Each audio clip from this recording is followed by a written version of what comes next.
Hello everyone and welcome to a brand new video. Today we're doing the new Around the Verse recap of the LA studio. There has been quite a lot going on. For example, the development team is currently at 74 people and the engineering team has grown to 12 people. Now they are working on Star Citizen quite a lot and they have been implementing new things all over this past month.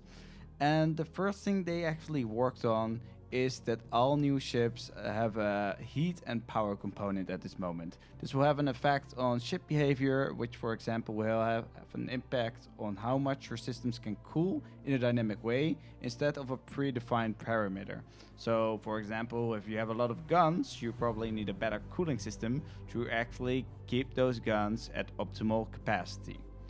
Also, they have been working on the purchase transaction system, which has been re-implemented with the new replicated function system called remote methods. This system will decrease the amount of calls to the server, which in turn should make purchasing things a bit more responsive. Next, they will be working on the improving to the trial mode and the client-side update to your persistent data of the purchases. So there will also be a lot of improvement there, and hopefully it will maybe stress the server a little bit. So all performance improvements are welcome. Since the previous update, they have been working on the ultimate light switch. The light group entity also has several new features. Its light state can also be changed by track view, which is very useful for cinematics. It allows for individual directional lights, which you just saw, and new rotation for a simple property. They've been working on the control manager, which will have you control items in the game. This system will automatically give authority to specific items. For example, you can control a turret through a terminal or anything else which is attached to the terminal, like a drilling machine for mining. As you can see right now, you can basically control the turret in a very effective way and you don't really have to be in the turret. So that's kind of neat as well.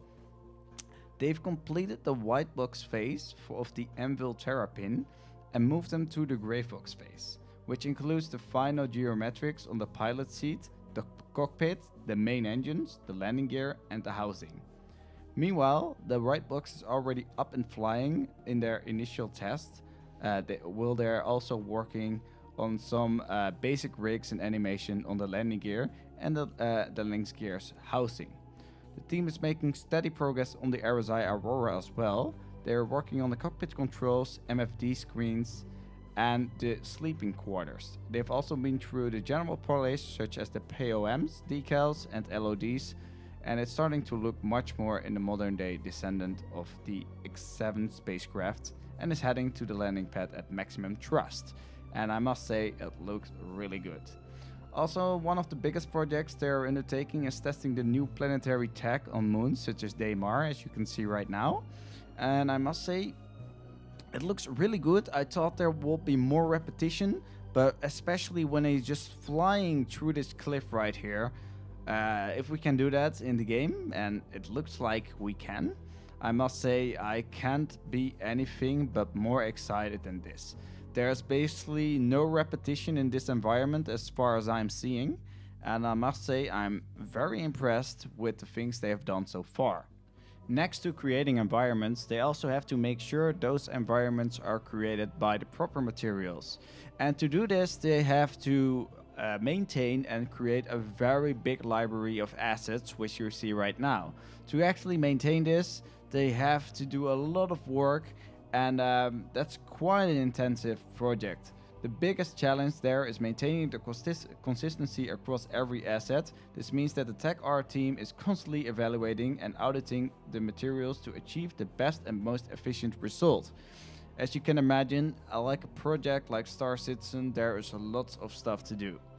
Next to those assets, which they have to constantly create and maintain, there's also an animation database, because animations are basically assets as well, which have to be streamed in and have to be used in Star Citizen as well.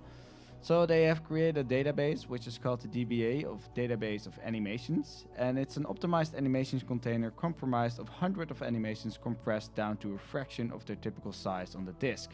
This creates a lot better performance and should actually leave some bugs to the past. A new skinning tool reduces the turnaround for skinning complex setups and improves the process overall. And of course, Star Citizen is always working to get better performance in the game. What they actually are working on with the engineering team is to actually eliminate the asset errors. This can be quite difficult to identify, with the only way to find them is parsing through 200 megabytes text logs line by line. So this month engineering, tech art and DevOps teamed up to automatically output and track errors and warnings associated with certain assets for easy assignment, better visibility and quicker turnaround in everything from needed fixes to undefined behaviors that could negatively impact the overall gameplay experience. With the implementation of Item 2.0, characters within Star Citizen will become fundamentally different than the characters in the base engine. This will allow for easier setup of characters and putting clothes on with the new systems. Also, the new skinning tool handles more complex rigs, setups and LODs. It takes the CGA format, which is the hierarchy of animated meshes, collisions and constrained pistons, to become a unified set of skins with LODs that are bound to an animated skeleton with physics. They have been working on armors working properly, which now actually shows the weapons properly attached to the armor, as you can see right now. And as we have the medium and the light armor in the game right now, we will see the heavy armor pretty soon, hopefully. Also, they have been working on the Heavy Outlaw, which is also coming soon. And as you can see, the animations on the Heavy Marine is looking great. I must say, the wall graphics thing on the Heavy Marine are really great. Here we see the Heavy Outlaw, which is also looking and shaping up pretty good, and I can't wait to see it in game. I mean, what is Star Citizen with only Marines? That will be a little bit less exciting. Squadron 42 work is progressing, and they are working on a high poly phase for the OMC undersuit and the Marine BDU, and also the medical rep, which is entering the high poly phase right now. And I am not entirely sure why they are still working on those assets for Squadron 42, don't ask me, but if you would like my opinion, I don't think it is coming this year. Also, the Banu, that's actually the new stuff which they're showing right now, the new race in Star Citizen, or actually announced in 2012, but it actually is progressing and we can see they are working on it, and there's quite a lot to talk about, really. So the Banu lore, Banu were part of the original time capsule and humanity's first contacts. If you like to see the time capsule, I will link it below, and it's a very good read. It's like 100 pages or something with the whole timeline of Star Citizen, which you can find out, and it's basically from now till then, so 2094-7 I think is the number. The Ixian influence came from China, the Vandal, the Visigoths, the Devarin from the feudal Japan, and the Banu, the Persian Empire. The Vernon Tar was the first human to have contact with the Banu, who ended up being fugitive running from one of the gulls. Material items the Banu own signify their wealth and station in life. As you can see right now, they have a very unique architecture. The ships look very different than the ships we have for the humans, of course. They tend to travel with all their belongings, hence why their ship is on such a grand scale and the artisanal in quality. Banu do not hold much interest in history, such as the actual build is and when and where. They only care that it works and is effective in what it does. So it's a very lean and mean race in that kind of manner. The Banu lifestyle is about accruing stuff, reflecting living a full life, places you've been, people you've met, etc, etc. Also, a Banu will not be very multidisciplinary. They will be highly specialized in what they do. So, for example, if you are a Banu engineer or you meet a Banu engineer, it will really excel at engineering. And for example, when you are a human and you engineer, you also know some stuff maybe about management or whatever. So the original design of the Banu had lots of ridges on the face and it was a little scarier. They wanted to try and bring more color into them, explore skin tones and why would they have different skin tones and why those things exist. Try to keep the old designs of lines in the face as it was interesting design language and they wanted to run with a little more. So here we have the Banu Defender right near. The name of the ship implies its role, defense. It isn't designed to be aggressive, but to protect what the pilot considers important. And as you can see, it looks really great. There was a lot of controversy about the ship view, that actually the guns are too much in the way of the cockpit. But they have been stated that they are working on it. They had 18 initial IDs that were in a variety of different configurations that they had to pin down in order to get approval from Chris to begin the concept. The Banu fly their ships differently than a UE pilot does. And instead of traditional pilot and then a gunner manning a turret separately, they work in tandem to where the gunner will control the main armament alongside the pilot, which is why there is a dual cockpit system for the Defender. So there's lots of co-op functionality there, lots of teamwork, which the Banu is doing. And I must say, I love their designs. I love the philosophy behind the Banu, and it's quite interesting. The ship is designed around having a bigger shield than most fighters available, but trades the strength for having a very weak hull. And the ship engines are re-engineered Xeon tech that was put in place of previous human engine due to the superior performance. The Xeon don't celebrate the same things culturally as we do, such as art for example, and a lot of their effort put into things like ships, so you can notice from the quality and aesthetic. And like I said, it really looks great. If you are going into this ship, you really feel like you're in an alien ship, no doubt about that. The goal of the ship was to enable the pilot to be able to fly and gun, but if they needed a co-pilot for the engineering or perhaps take over the guns to free up the pilot to do more things, then they can do that.